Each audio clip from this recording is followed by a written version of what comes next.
When I walked into the house, my jaw dropped. Where's all the furniture? Even that really expensive bed is gone.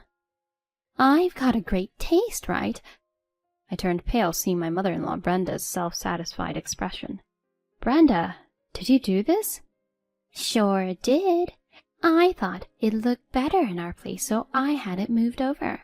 After all, how does a part-timer like you get to live in such a swanky condo just because you're married to my son? You're here because of him. Step out of line and I'll make sure the two of you split up. Got it? I tried to hold back my rage as I said, Do you realize what you've done? What do you mean? This isn't my apartment, and that furniture wasn't mine. Wait, what? Nick and I had been an item for some time. From our college days, he'd shower me with gifts, not just on special days, but any time he felt like it. Just wanted to make you smile, he'd say, giving me a shy grin. It was one of the things I loved about him. Post-graduation, we tied the knot.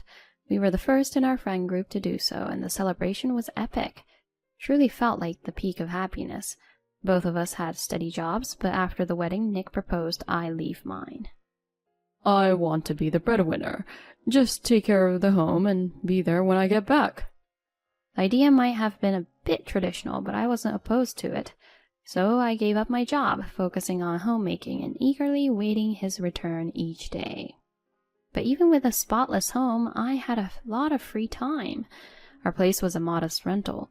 Nick, being accustomed to a lavish lifestyle, sometimes felt it was a bit tight, but he understood I wanted to save, especially in the beginning.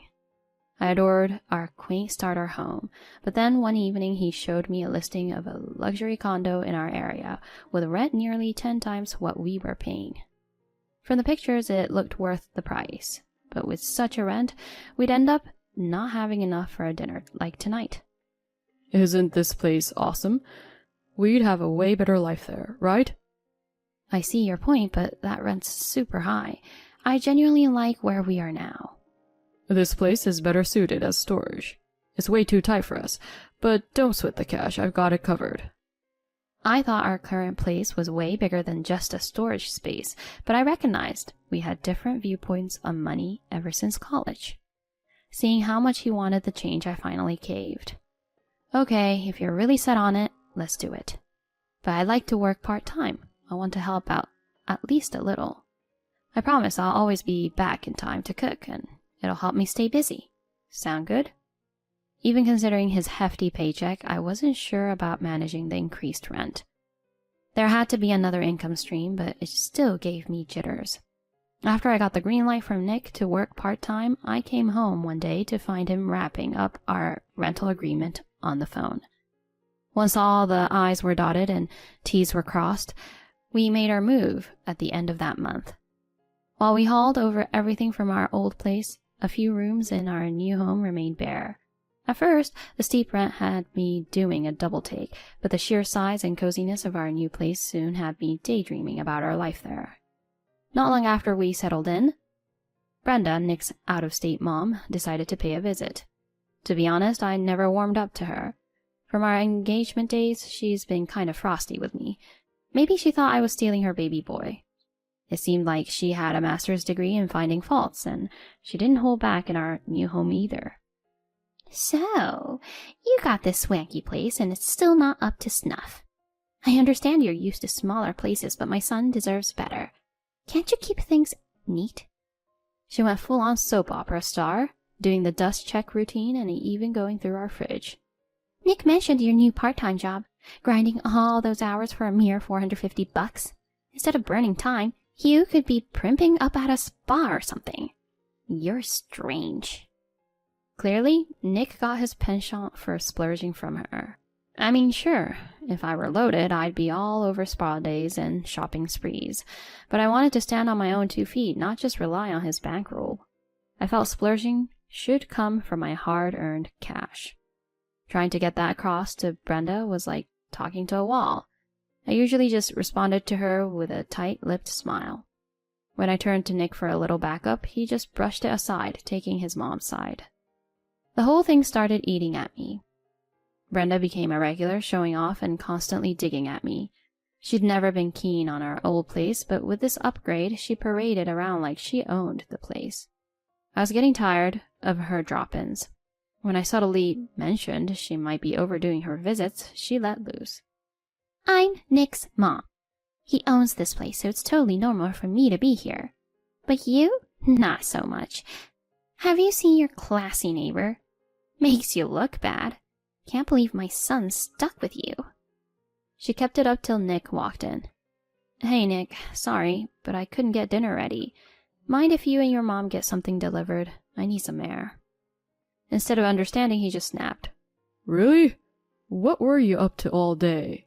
Mom's just looking out for you. Try being a little more appreciative. All I said was, I'm spending tonight elsewhere. There was a decent hotel close by that didn't break the bank. Even though I looked pretty drained, Nick didn't bat an eye, choosing instead to chat with his mom about what to get for the delivery. I just needed to breathe. Coming back the next day around lunch, the entrance was clear of shoes, both Nick's and Brenda's. Looked like she'd finally cleared out. I let out a sigh since I had been prepping myself for another round of her critiques. But heading to the bedroom, I was floored. Where the heck was our bed? My mind raced to a possible break-in, but everything else was in place. Who'd just swipe a fancy bed and nothing else? On a hunch, I called Brenda, wondering if she knew something. Without batting an eye, she copped to it. So, problem? That bed was too high-end for someone like you. I did you a favor. It was in decent shape. I'll ship you my old one, a tad worn, but more your speed. Her smirk was almost palpable over the phone, and that was the last straw for me. I replied to her snide remarks with a big smile. I don't need such trash. Why don't you get rid of it at yourself? And you just take things without saying sorry? She snapped back. Who do you think you are talking to me like that? People always say you act so stuck up. Is that why nobody likes you? I replied, say whatever you like, but I want the bed back. She quickly said, whatever you own, Nick does too, so I can use it unless he has an issue. I calmly corrected her. The bed isn't actually ours. She was clearly shocked. What are you talking about? I broke the news to Brenda. I'm leaving Nick. So, you finally get it. I've moved all my stuff to my new place. That bed's a rental. You rented such a fancy bed? You're something else, taking advantage of Nick. He picked out that bed, not me. He always had to have the best. I then gave her some insight into her son's reality. From his college days, Nick lived on borrowed cash. He might have acted rich, but he was just careless with money.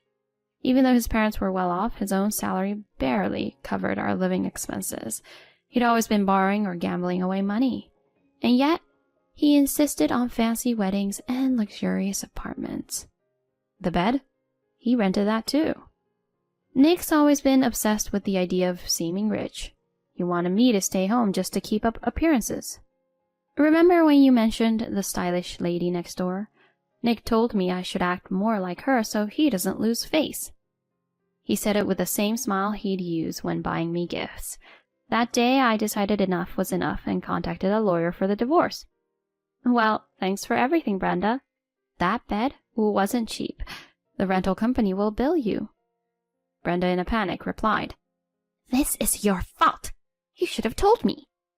Come back and deal with it. This isn't a request, it's an order. You're still his wife. Not for much longer. To me, you're practically a stranger now, and if you're planning to come over again, you might want to make it quick. Given Nick's debts, this plate might not be ours for long. She was so shocked she dropped the call. I didn't bother waiting, just blocked her number. Alrighty, that should clear the air before the divorce. With that, I left Nick's place.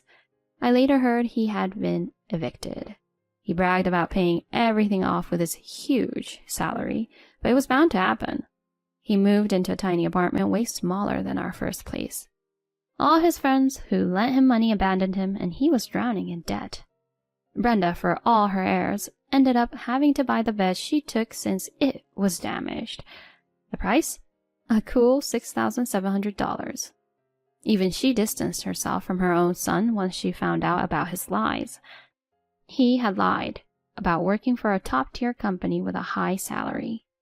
He'd been sending his parents $2,000 every month, all borrowed or gambled money. Once Brenda found out, she recognized his pathological need to show off and distanced herself. I might have a pleasant chat with her now, but I sure don't want to hear that voice again. Last I heard, Nick's all alone, cut off by family and friends. As for me and my modest new place, I admire my tiny cactus by the window. Even if I'm just working part-time and funds are tight, I plan to work full-time soon and save up. I'm content with the simple things in life, like finding joy in the little cactus. After all the drama, I felt relieved with my decision. Tonight, I might treat myself to some takeout. It's moments like these that make everything worth it. I excitedly looked for some food options, feeling lighter than I had in a long time.